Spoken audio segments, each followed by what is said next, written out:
J'ai visité un musée en 63, j'étais étudiant en 62 à 64 à l'École nationale d'art décoratif de Nice. Et j'ai découvert Matisse, le fauteuil rocaille, et ça a été un choc très important pour moi. Et donc je considère que, arrivé à mon âge, bon, j'ai maintenant passé les 75 ans, pouvoir confronter mon travail dans ce musée où les œuvres de Matisse dominent, et là en l'occurrence avec les Jeannettes face à mes tableaux, c'est ce qui peut arriver de mieux à un artiste. Voilà. Donc pour moi c'est un grand moment. Voilà. Voilà. Je suis très fier de ça, je suis niçois, je suis né à Nice. J'ai toujours travaillé à Nice et j'y ai enseigné pendant 37 ans à la Villa-Arson. Et donc je suis vraiment là à la fois très fier et très heureux Et puis je remercie surtout Claudine, Emric et toute l'équipe du musée qui a été absolument parfaite. Voilà.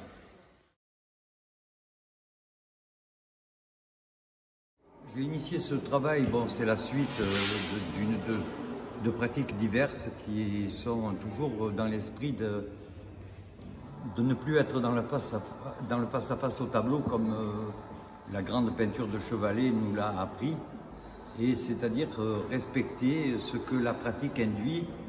Et là, en l'occurrence, après une série de peintures qui s'appelle Sniper, 14 mai 2018, où je crée un corps peinture, c'est-à-dire que je fais une première peinture qui est vraiment dessinée. Et après, avec un outil de plombier, bon, moi j'ai passé une partie de ma vie, quand j'étais jeune, à être peintre en bâtiment et à travailler dans le bâtiment pour gagner ma vie.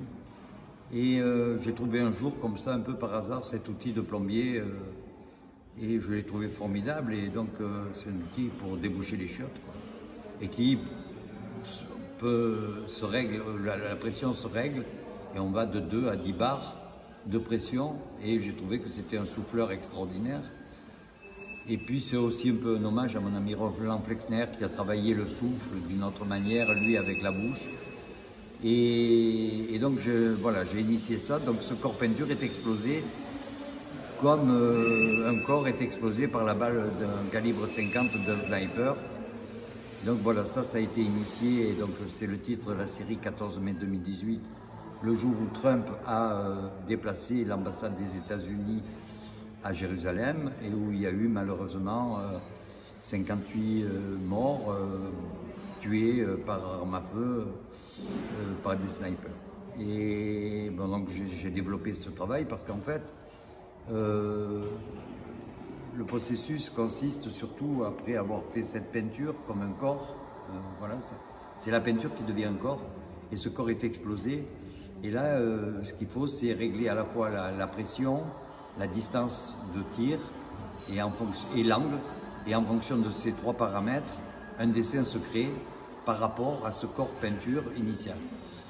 Et puis, à la suite de ça, j'avais envie de faire des très grandes œuvres, mais lorsque les œuvres ne dépassent pas 1,50 m, je peux accéder au centre. Et puis là, je me suis posé la question de comment faire. Et je voulais construire un plancher avec des roulettes, etc., etc. Et puis j'ai eu la chance que la ville de Nice mette à ma disposition et me loue un atelier au 109, grâce à la ville et à Robert Roux et à Christian Estrosi qui ont accepté que j'ai cet atelier. Et là, il y a un rail au plafond qui servait de palan puisque c'était un atelier de mécanique. Et puis en réfléchissant un jour, j'ai dit mais putain, il faut que je trouve une solution. J'ai acheté une civière de pompier, et en fait je travaille à plat ventre sur cette civière de pompier qui traverse la toile, là en l'occurrence des toiles de 10 mètres de long sur 1 mètre de large, et je pars d'un bout et je dessine mon corps peinture, un peu, je calligraphie ce corps, et après je reviens et je pose la couleur. Je reviens, je pose une autre couleur, et je fais comme ça des allers-retours le long du tableau sur ces 10 mètres ou sur ces 2,40 m.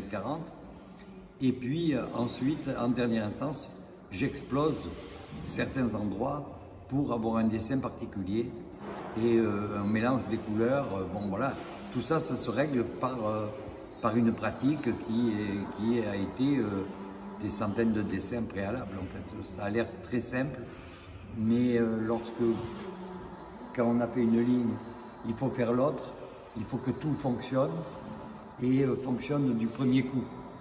C'est-à-dire qu'on ne peut pas se permettre de... Il n'y a pas de répenti possible. Ce qui est fait, c'est bon ou c'est mauvais. Si c'est mauvais, on jette. Et si c'est bon, on essaie de garder. Voilà, en fait, le truc. Donc après ça, certains tableaux ont 2 titres. Il y a la série Guadalcanal et la série Iwo Jima. Parce que je voulais que ça puisse, comment dirais-je, le côté calligraphique chinois ou japonais soit mis en valeur. Et puis l'histoire aussi. Et donc on a ces 2 grandes batailles du Pacifique.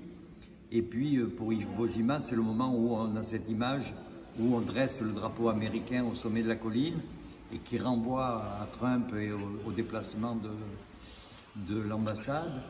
Et donc c'est une relation à l'histoire, mais c'est pas une illustration. C'est jamais une illustration de l'histoire. C'est très métaphorique. Et puis il y a le petit texte que vous avez peut-être pu trouver qui décrit en fait cette course effrénée. On pourrait imaginer que ce corps peinture est un homme qui court sur la plage ou des hommes qui courent sur la plage et qui sont explosés parce que quand on sait ce que c'est un fusil de sniper, un calibre 50, c'est le calibre d'une mitrailleuse 12-7. Quand vous prenez une balle dans le buffet, c'est pas comme dans le cinéma où le type est caché derrière une porte et puis il se passe rien.